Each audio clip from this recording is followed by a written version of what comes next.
Hello and welcome to VIP Boxing's Bell to Bell podcast, and we're on episode 87. I'm not sure if we reach a ton by the end of the year. I think we might do. Anyway, if you're watching on YouTube, please leave a thumbs up and subscribe to VIP Boxing's YouTube channel. Really great. And the same if you're watching on iTunes, leave us a review, or Spotify. You know me, Steve Lillis, you know John Evans and his famous posters there up in the top corner. And our special guest this week, he's one of our regulars, along with, I think, Ryan Walsh. He's one of our favourite guests, I think, John. It's a leading trainer, the King of Bolton, Alex Matvienko. Thanks for coming on, Alex. Yeah, you're welcome. Thank you for inviting me. Yeah. But before words. Yeah, well, always kind about you. And I didn't say hello to you, John. I just mentioned I always say hello to the posters. Don't worry, I've got nothing exciting to tell you, to be honest. Alex was the man in well, we're going to come to that before we kick on with the pod. Great seeing you, Alex. On Saturday night, but I was a bit worried when I see you walking up Great Juicy Street with a loudspeaker about 11:45 at night. If there wasn't about 12,000 people around, I would have thought you was up to all sorts. People don't walk down Great Juicy site heading towards Cheetah Mill with a big speaker under their arm and a grin at 11:45 at night. And you hadn't had a beer either, so. No. Most people have like these mobile speakers about that big now and a wireless. Because we're from Bolton, we have this big speaker with still a wire and a plug attached. They've just come out in Bolton, so yeah, it was for the music for Jack backstage, getting relaxing. We had some Billy Ocean on. We had some old boogie, funky type tunes, and it was just for the music. Yeah, I thought George Formby was still number one in Bolton, mate. But there you go. Anyway, look, on the serious stuff, how is Jack after the technical decision win against him? I've seen a bit of to and fro today on the Elite Boxing Gym account and Nathan Heaney, Jack and Nathan. On the night, Jack was saying, it wasn't his night. I saw a tweet or a Facebook post, but now he seems a little bit more aggrieved now he's digested the fight. Give us your take on how Jack is. To be honest, I haven't spoke much to him. I know on the night he was slightly disappointed, but obviously it was just accidental. And I think he probably presumed that Nathan would, probably do the right thing and maybe just say, you know what? It's unfinished business. Maybe we'll go again and do it again. And I think Jack may presume that. Maybe we all did. I'm not sure, but it looks like it might not be looking that way. It's probably not looking that way. I think they're thinking, right, well, we dealt with Jack Flatley. Let's move forward. And I think Jack's got a little bit aggrieved by it. And then a few things have started and it's been kicking off a little bit. Well, you know what? If you keep the pressure on and keep kicking off, you never know what could happen. Yeah. Yeah, that's what you got to do. You got to keep kicking and screaming. And if people start saying, "Oh, you're being sour," just carry on, because no one's going to, as you say, it's going to be hard enough getting the rematch, and you're certainly not going to force it by keeping your mouth shut. Yeah. So, I think Jack thought Nathan's a nice guy. Yeah, he is. Yeah, Nathan well, and I think everyone just presumed it'd probably just be right. Unfortunate circumstances. The fight was just heating up into it. They were both getting warm and into it. And then what happened. But, probably thought, we'll carry on where we left off, but it's not looking that way. Have you watched it back, Alex? Because I spoke to you just as you jumped out the ring, and Andy Clark from TalkSport came over, and everyone in our thing had it 2 each. And then you could decide how it went. But Jack was getting into that. It looked like he was getting his rhythm a little bit. Yeah. Have you watched it? No, you know what? I haven't actually watched it because yesterday my girls were playing football. Then I had to head to Tameside. I had about 5 lads in the Northwest semi-finals. And then by come last night, by the time I come home, I just chilled. Today I've been out with Cindy with Savannah Marshall, so I'm not had a chance, but I'm really itching to watch it. Yeah, I knew he was going to slowly, that's what we was working on. We didn't expect the head clash, and I knew it definitely weren't, as one-sided as the judges. And I'm not sure why. Yeah, why didn't they just use it? 5-0 is ridiculous. Anyway, I think the judge give it 5-0. I think he was the same judge that give the Cacace fight to be Italian by 4 rounds. Really, it was ridiculous. I mean, I had it 3-1, and in my head I thought that could easily be 2-2, but I had it 3-1. But why with this? I mean, it's going a bit off topic here, and we'll kick on with a pod in a minute. For everyone waiting for that, but I don't. Perhaps you two guys have an opinion on this. Should you really be scoring part rounds? Not at all. Not at all. Not at all. That's my argument, because how many times was it 1 minute 20, whatever? I mean, what could happen in the second half? People fall apart midway through a round. People exert and fall apart. People finish rounds strong. It's stupid. And to be honest, Jack were backing him up against the ropes in that round anyway. The ring generalship, he was taking centre. I mean, I haven't watched it back, but he was taking centre of the ring. That was the ring generalship. He's commanding the ring. That's what you score. You can put yourself in Nathan's position. You can put yourself in Nathan's position as well. If he got cut after 40 seconds, then for the next minute, he might be thinking, shit, my eye, I'll protect my eye. And that skews the round as well. Yeah. So, no, it should have just been after 4. But yeah, stupid. It is what it, Yeah. All right, well, fellas, we'll kick on with the pod. And thanks for that bit of insight, Alex. And you'll have to let me know you had it when you watched it. Oh, yeah. Interesting. John, are you all ready with your bell, your clocks, and everything else? No, hang on. I'm behind the times today. Oh. Yeah, here we go. Sorted. I'll tell you what, one of your favourites, John, is round 1. It's your topic. Away you go. Yeah, Mr. Shakur Stevenson. We love... I don't know about you two, but I love Shakur Stevenson. I think he's great. A big character, dead childish, which makes me laugh. But a hell of a fighter, and he's really been coming into his own, hasn't he? He's become an elite fighter. But I was so disappointed at weekend. He missed the weight by, was it 1.3 pounds? 1.6. It was more, 1.6. Didn't even try to take it off. And he just seems to have got a free pass for it. No one seems to be bothered. The overriding opinion of it all seems to be, oh, good, we get to see him at lightweight. That's bullshit. He signed to defend his titles against the Brazilian guy, Robson. Missed weight. Robson isn't a high-profile guy and had no choice but to take the fight, really, because he'll never see that money again. I was let down by it. I said, we can't wait to see Shakur in with these big lightweights. We all know that's not going to happen straight away. That's been one of my bugbears on these lightweights not fighting each other. And I don't know. I was just disappointed with Shakur and how it all panned out last week, because I generally look forward to watching him.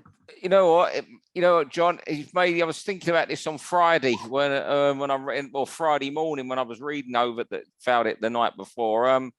You know what? It's almost becomes they're bigger than the title, bigger than the fight, and that's what it was for him. I'm Shakur Stevenson. It's almost like I do what I want, and that's what it is. And as you say, you're touching on the lightweights there, John. You had a real rant about 8 months ago on here about them not fighting each other, and we're still no nearer any of them fighting. It's absolutely potty, isn't it? We're still no nearer, and it was 8 months ago, that rant. Ludicrous. Alex? Go on, Alex. I like him. How can you not like Puerto Rican fighters? I know he's a southpaw, but Rosario, Felix Trinidad, Cotto. There's always someone who comes along, and he's got that little flashy style about him as well. I think he likes Andre Ward, doesn't he? And he's a nice flashy, but he's serious. But he just didn't look like you say. I think it's more about himself than the title. He didn't look like he was fighting, for this title, defending it. He just looked like he was it looked like he was going a bit through the motions, to be honest. Yeah. He got a bit frustrated. He slammed him to the floor. I did watch a bit of it, and I don't know. Yeah, I was a little disappointed as well. I was, because of all the young fighters coming through, Shakur, Tank Davis has got it. Whatever it is, Tank Davis has got it. Garcia's got it for different reasons. But as an all-round fighter, someone who's never looked in trouble at all, looks dangerous, he can punish people, got that style where he stays inside and he hurts people with everything. Shakur has got it. And I just hope he doesn't get ahead of himself and start thinking it's about him rather than the titles and stuff, because he could really waste it. So fingers crossed, lightweight just reignites him again. Round 2, Maxi Hughes. Obviously, I saw the result of this fight, and I've only watched the last bit of it, so I can't, go. I'm not going on about whether he was the right winner or sure it should have been a draw against Kid Galahad. But there's fewer and fewer fighters, doing it this way. And I'm not saying he'll beat any of these lightweight superstars, Shaq, Davis, Ryan Garcia. But the run he's been on, John O'Carroll, was it Koto Chigov, Highland? Then he fought the Giovanni Straffon, Ryan Walsh, Kid Galahad. In more than that's over just 2 years, he's had that run of fights. There, I wrote this down. Their combined record when he fought them: 129, 11, and 4. Now he's 32, and he's not going to be peaking forever now. After this amazing 2-year run, you see a lot. I always got this belief that you see fighters that they have an 18-month run where they're pretty untouchable. You know, he isn't going to last forever. This run. He has had, he's been about quite a while, and he deserves this big US fight. I just don't want the time to run out for him for someone like himself and Josh Warrington, his stablemate. I just worry if he's going to slip away this big chance, because he deserves it more than most for that run over the last 2 years. There's not many fringe world contenders who have had a run of fights like that and have been as busy. Yeah, and like you said, with his run of wins, it looks like he could even cause an upset. I know you're saying he might not, but he's doing the unthinkable, isn't he, at the moment? He's beating all these guys, just coming off beating a former world champion, and all the other wins lately. There was talks of him with Garcia, wasn't there? Who's trained by Joe. I think he's still with Joe Goosen, isn't he? Still with Joe Goosen. So that was a bit of a tasty fight. I'm not sure what happened. I'll tell you what, another good thing for Maxi there, because he was linked with Jorge Linares and he was linked with Ryan Garcia, and he ends up fighting Kid Galahad in Nottingham. And for him to perk himself up and still be as motivated, because he must have gone into the ring that night knowing this is going to be ugly, it's going to be hard, and it's going to be horrible. And for him to keep that motivation when he was linked with big names and big money, to come down to that, fair play to Max. Yeah, I hope he gets I hope he gets a big fight, but I hope it's one that he's got a chance in, not one just where he's offered up.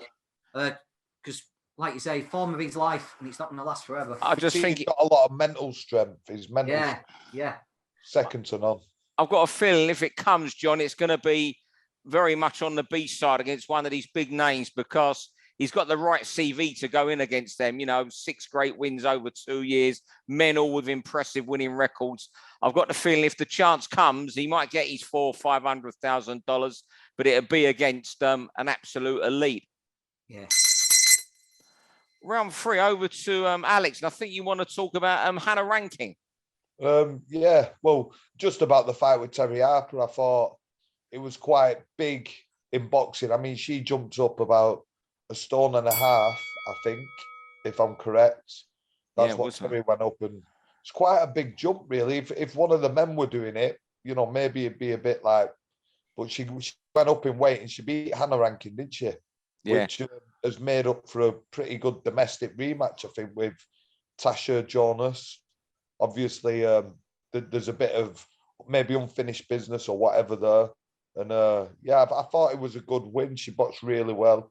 I follow the women's boxing a lot more now because I've got a girl, Cindy and Gamba, who spars Savannah and Tasha and stuff. And I just thought it was quite an intriguing one. I thought Hannah would be too big, but it's not always the case. Like when Roberto Duran beat Iran Barkley, and the little girl, beats a bigger, slower girl. And, Alex, if you're involved around that scene in the girls, the thing that strikes me as above light welterweight, the drop-off in skill level seems pretty big. The girls at super feather and below are really talented. It's getting better. But for Harper to be able to go up and beat a unified champion like that, and Jonas just breezed through light middle. Yeah. Do you notice anything about the ability and stuff above welterweight with the girls, or is it catching up? I've noticed it's similar, to be honest. These girls are making breaking huge records. That's a big jump for them both, because Tasha's done the same. It's quite unheard of, really, apart from the olden days when Emery Armstrong used to jump up about 2 weight divisions or something. You don't really see it now. It's not really spoken about. And people, if some of the lads were saying it, like if Maxi were going to jump up to middleweight or something, or light middle, everyone would be a bit like, oh, it's a bit too much. But we've had 2 UK girls do it recently, and it's quite astounding, really. What staggered me was how big Terri looked. It looked like she'd been there. You see, a male boxer go up one weight and they don't look, they're big enough for that weight. It takes like 18 months to grow into it. She's gone up to 11 stone and filled into it like anything. I know Hannah's not a massive super welterweight, but she's solid enough. You call maybe a big welterweight, but the way she how big she looked, she had legs like a tree. Yeah. Staggering, the work they'd done. It was almost planned. We're going to go to that weight where there was something, go up, as you say, above welterweight, Joe, or light welterweight, where the skill set might not be as much. Where, when she was at super featherweight, she was a Alicia Bomber Gardner. Yeah. Well, we all saw Serrano in person at weekend, didn't we? And the size of her, she's big and broad. Oh, yeah. She was fighting way down below featherweight, wasn't she? That's right. You know what was great about that Saturday night? My daughter went for the first time. And the person she fell in love with most was how cool Serrano was. Yeah, which I think that's fantastic. He created an atmosphere when she walked out. Yeah, and for someone who's going boxing for the first time to say that, it's great. John, over to you and cross promotions. Yeah, do you know what I really liked at weekend? I liked, it was a BT promotion, Frank Warren pay-per-view, but I liked how visible Ben Shalom was there. He had a page in the program, didn't he? He was there in the corner with his man. He was at the press conference. And we've spoken about this a little bit. The promoters have got to work together. We've got to get fights going between the channels because it's too diluted. And I just thought it was a good sign that the promoters might just be willing to break bread a little bit and put some fights on. And I like the fact that he didn't hide away at home and say, oh, yeah, I caught the fight on pay-per-view. He was there. He was right in the corner. BT didn't try and hide him or anything like that. And I just think it adds a little extra dimension. We had Samuel Antwi against S.O. Eckerman on the card as well. Promoter against promoter. And I just think it adds a little bit of an extra dimension. I'm all for it. I think it's a good sign. It would be fantastic. Sorry, go on, you fire away, Alex. Well, I was going to say, because I was actually there and I seen it all myself unfolding and completely agree. It's something that boxing's been lacking for a good few years. It's been monopolized and however you want to call it, but really good to see. As he said, you could see Boxer on the signs everywhere, all over the show, and it signs of good things to become. And there were some cracking fights because of it, and obviously the main event. So yeah, I agree 100%. Yeah, look, obviously we all want to see it, but I'm not holding my breath that this is going to happen at all. I mean, what was interesting also, Eddie Hearn mentioned last week in an interview when he met Jules Warren to discuss Joshua Fury. He said we did mention other potential fights, which is fantastic. But I'm certainly not holding my breath purely because you could have someone like Sky or BT who could have one of their marquee names, and the offer is for them to go on a channel. I still think there's going to be a lot of trouble with the networks doing that, even if it suits the promoters financially to do it. We had the Antwi Esserman fight, but was that a purse bid fight or? Oh, I couldn't tell you. I couldn't tell you. I'd be happy with fights, but everyone, even if the big names stay on the channel, fights like that on the undercard, that was a good night's boxing on Saturday. It was a terrific night. It was like, you know what? Casuals won't have cared about Antwi and Esserman, but they'll have seen it was a competitive fight, and everyone benefits from that. It was a great night there, but I'm not holding my breath about too many cross promotions. You know what? If we get 3 or 4 super fights a year of them cross promoting, we will. Benefit. 3 or 4 more than normal, isn't it? Yeah. Right, round 5. This is one I think Alex would be very good at, and of course, John, the greatest ever chins. I know we're going to talk about Joyce Parker in round 6, but got me thinking about Joe Joyce's chin, and I'm just thinking briefly this afternoon. You think of great heavyweight chins in more recent times, Oliver McCall. He's got to have the best heavyweight chin since McCall. Maybe the greatest chin was Chuvalo, Ali Foreman. This is when I think it was never off his feet, Chuvalo. And Alex will correct me if I'm wrong. And I've been thinking Joe Joyce the other night, that was just the best chin I've seen since McCall was a heavyweight. The best domestic chin since Chris Eubank, who was taking them bombs off Carl Thompson, then got up off the floor against Joe Calzaghe at short notice. But I thought at that time, he got hit with a right hand the other night.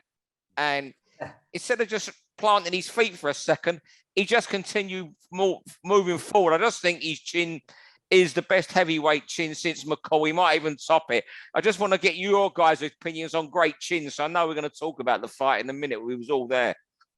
Well, is that at heavyweight or anyway? Anyway, you just tell me your. I've been talking about Wayne McCulloch lately. Not many people mentioning the Pocket Rocket. Scott Harrison fight with the punishment he took. Morales, Nazim, they bounced some punches off his chin. Yeah. You know, for me, he's got one of the most formidable. And then I have watched a bit of Larry Holmes lately, and with Ernie Shavers passing, unfortunately, Ernie hit Larry with that shot where he got up. I mean, he said it was a right up to the body which hurt him the most. He said after the bell saved him, but Larry Holmes had some chin on him, didn't he, as well? You know, to rise up like he did. But I do think Wayne McCulloch's always there in my mind. I grew up with watching him, Naz and Morales. They bounced some shots off his head. Yeah, absolutely. So, well, you mentioned my two, Steve, Oliver McCall and Eubank. Eubank was ridiculous, wasn't he? And McCall, why, he ate shots off big people. But the thing I'll say about Joyce's, and Jake LaMotta, you know, famously, Jake LaMotta, didn't he? But the thing about Joyce that separates him from all those people, Joyce doesn't mark up. He doesn't cut. He doesn't bruise. When he's getting hit, he doesn't become disorganized. He doesn't slow down. So he doesn't cut. He doesn't bruise. He doesn't slow down. His own power never alters whatsoever. And he never gets thrown off his game plan. He's completely unaffected by it. Yeah. I've never seen anything like it on Saturday night. I remember that right hand that Parker threw. That was a fight finishing shot. And he never even blinked. He just marched forward. It woke him up. All these other people have got good chins, but it might affect him. You know, they might become tireder and stuff. Joyce never alters. It's incredible. Carry on the final round, Joe Joyce fame. Away you go, Alex. You tell me what you thought. You were shaking with excitement and pleasure at what you'd seen. You almost dropped your speaker you nicked from somewhere the other night, but you know. Yeah, we were sat on the floor. We'd come back out. I said, I want to watch this live. I didn't really know what to expect. I'm a big fan of Joe Joyce.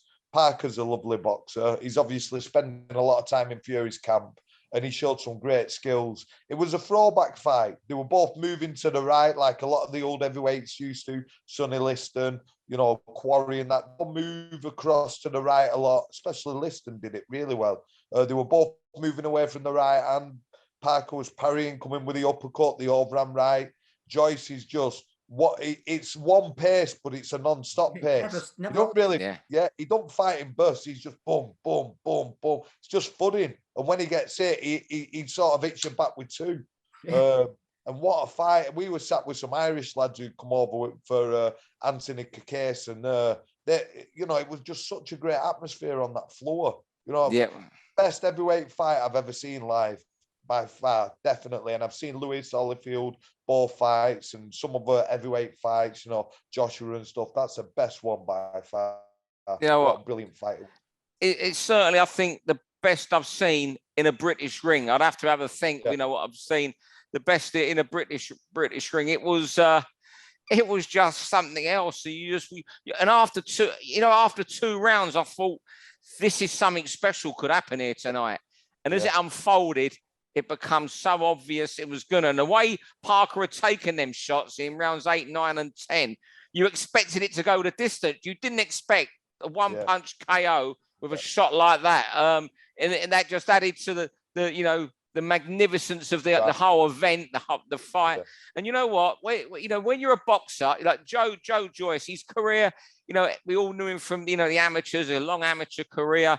And it's sort of not limped along, but he's always been on the outs. We were talking about this last week, John, you know, about how do you great crash the top 3 or 4. And you have to do it. But I think Ryan Walsh said whoever wins this fight has got to make that statement win on the podcast last week to get in there. And you know what? Boxers, when you go to see your promoter and you say you want to be a star, Frank Warren, Eddie Earn will tell you, you've got to create a buzz to put bums on seats. I think Joe did that the other night, and I just hope, and that being a bit negative here, when it does come to the end for Joe, I hope he's had a couple real more career-defining fights, because the way he fights, he's the sort of guy, once he loses once, he's going to lose twice. maybe 3 times, because like the oak tree, you put an axe at the oak tree enough, it falls over eventually. I just hope he has them massive paydays and to win more of a place in the British Arts than he has done. It's just such a shame that today the back page of the papers were full of Fury Joshua bollocks when it should have been Joe Joyce on the back page. And I'll tell you what, I'm more interested in him beat Wilder than Fury beat Joshua. Anyway, I've had my little say. Joyce Wilder. Jesus. Oh, dear. Can you imagine? Go on. I tell you what, he's caught on more than I thought as well. Because what was it, about 13,000 there on Saturday? Hey, I didn't expect the top tier to be open. You had 1,600 Nathan Heaney fans, and then one side of it was open a couple of blocks. And anyone who went watching that is going to watch him again, aren't they? Yeah. Right, I'll ask you two. Quick answer now. Joyce against Joshua, who do you pick? Joyce, you go where the momentum is. Joyce. Yeah. Joyce Wilder. I'm gonna go Joyce, because how do you floor him right now? Can't floor him. But what a fight. I mean, look, if Joshua was an American who'd lost twice to Usyk, you would have no interest in that fight. It's an event. Wilder versus Joe Joyce is now the fight for heavyweight boxing to me. Foreman and Lyle, repeat. Foreman and Lyle. Yeah. I think the only 2 people who can beat him now, neither of them's having an easy night work, because neither of them can hurt him, I don't think, is Fury and Usyk. But, Usyk fought him as the amateur, and then when I was in the amateur, I was there that night. And you got to remember, at that stage of their amateur careers, although, Joe was fighting at a very high level, World Series and majors, Usyk had been at the top level of amateur boxing a lot longer. Yeah, but Joyce, that was the best Joyce we've ever seen. He got clocked a lot, but his defense was better. And it's 12. Imagine being in the ring with someone like that for 12 rounds. Oh, impossible. Yeah. No matter where he hits you, he's hitting you. And I think it was the body shots was zapping Parker. He was ripping them right hooks to the body. And some of them were like the one he caught, Golovkin caught Martin Murray, where it slices the front of the torso. And they're not nice punches, they're sickening. And he was getting hit, and you could just see it was slowing him down, slowing Parker down. He's so strong, Joyce, so strong. I think you got to put him as an underdog against them too, but they'll know. Fury was saying that afterwards. Fury was saying afterwards he wouldn't lay a glove on me. But he's not stupid. Fury will know he's in for a real hard night if he fights Joe Joyce. Not saying he won't. He will. You fancy Fury to win because the run he's on and how he's been performing. But someone like Usyk, will think now. Hold on here. If the WBO slap a mandatory on me now, I've got to face this guy. Do I give up the title? No, the WBO might be a bit. You've got to fight a mandatory next. The way these governing bodies act, you never know. Imagine Joyce might take him out like Fraser got took out of Foreman. Yeah. It takes Lift him off the floor. Yeah, it takes him off his feet. I wouldn't put it past him. He's a beast, an absolute beast. Yeah. It's just fantastic that we're all talking about Joshua, Wilder, Fury as the main men, Usyk. Suddenly this guy's come to the party now, and none of them, if they were picked, what order of them 4 do you want to fight? None of them. If you ask Fury, Wilder, Usyk, Joshua, who do you want next? Any of your main rivals or Joe Joyce? Not one of them would pick Joyce as their first choice. Not one of them. He's the one you stay away at all possible costs. I put him number 3 in the world after that. You know what? And it's brilliant, the love he's getting, because I know he's only had the 15, 16 amateur fights, but the procession of fights. I mean, when I was at Box Nation, I was lucky enough to go to a lot of the World Series of boxing shows. And the fights he had in there, he had about 17 fights in it. And every one was an absolute, he'll get the odd one, but most of them were absolute. Can imagine. Scream-ups that were you go to your call, and it was like, it should have been Nobbins fights. Yeah. But it was brilliant. But anyway, fellas, anything more you want to add on that before we wrap up? No, enjoyed it. Well, Well, I'll tell you what, great talking to you, Alex, and thanks for coming on the pod again. And drop me a message how you had the fight, whether you had it level or 3-1. That's which seems to be what most people have had it, level of 3-1. Forget the 5th round. And John, thanks as always, mate. And thank you. I'll see you next week, John, on here, and I'll see you very soon, Alex. And thank everyone. Thank everyone else for watching tonight or this week. Thanks very much. Thank you. Cheers. Info, news and latest interviews, amateur and pro, across the north. Click and subscribe. VIP Boxing Promotions. Also, Twitter, Instagram and Facebook.